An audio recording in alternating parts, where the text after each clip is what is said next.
National క్రష్‌గా పేరు తెచ్చుకున్న 'రష్మిక మందన్న' గురించి ప్రత్యేక పరిచయం అవసరం లేదు. ప్రస్తుతం తెలుగు ఇంకా హిందీ ఇండస్ట్రీస్ అనే తేడా లేకుండా దూసుకెళ్లిపోతున్నారు. వరుస విజయాల్ని అందుకుంటూ స్టార్ హీరోయిన్ల జాబితాలో అగ్రస్థానంలో కొనసాగుతున్నారు. వరుస సినిమాలతో బిజీగా మారడంతో అందాల భామ రష్మిక కెరియర్ పీక్స్‌లో ఉందనే చెప్పొచ్చు. వరుస ప్రాజెక్ట్స్‌తో ఫుల్ బిజీగా మారిన ఈ అమ్మడు తాజాగా తన పర్సనల్ లైఫ్‌పై ఓ క్లారిటీ ఇచ్చారు. ముఖ్యంగా చాలా రోజులుగా చర్చనీయాంశంగా మారిన విజయ్ ఇంకా రష్మిక పెళ్లి గురించి క్లారిటీ ఇచ్చారు. ప్రస్తుతం రష్మిక హిందీ ఇంకా తెలుగు భాషలో పలు ప్రాజెక్ట్స్‌తో బిజీగా ఉన్నారు. ముఖ్యంగా 'పుష్ప' సక్సెస్‌తో రష్మిక రేంజ్ పూర్తిగా మారిపోయిందని చెప్పొచ్చు. ఆ సినిమాలో రష్మిక శ్రీవల్లి పాత్రలో నటించి మెప్పించారు. 'పుష్ప' ఇంకా 'పుష్ప 2' సినిమాలు బ్లాక్ బస్టర్ హిట్స్‌గా మారడంతో రష్మిక పేరు దేశమంతా మారుమోగిపోయింది. ఈ సినిమా కేవలం అల్లు అర్జున్ కెరియర్‌లోనే కాదు, రష్మిక కెరియర్‌లో కూడా మైల్ స్టోన్ మూవీగా మారింది.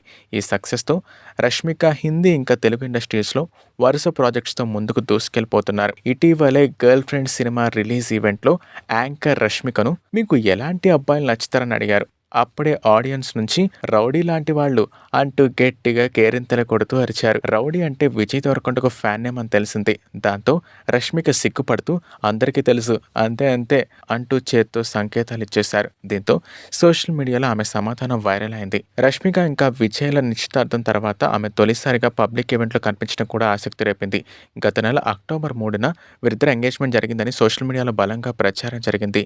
హైదరాబాద్లో ఇరు కుటుంబాలు ఇంకా సన్నిహితుల మధ్య సింపుల్ వేడుకగా జరిగినట్టు టాక్ వచ్చింది. అయితే ఇప్పటి వరకు ఇద్దరూ దీనిపై ఎటువంటి అధికారిక ప్రకటన చేయలేదు. ఈ ట్రైలర్ ఈవెంట్లో రష్మిక సమాధానం మాత్రం ఆ వార్తలపై పరోక్షంగా గ్రీన్ సిగ్నల్ ఇచ్చినట్టు అభిమానులు భావిస్తున్నారు.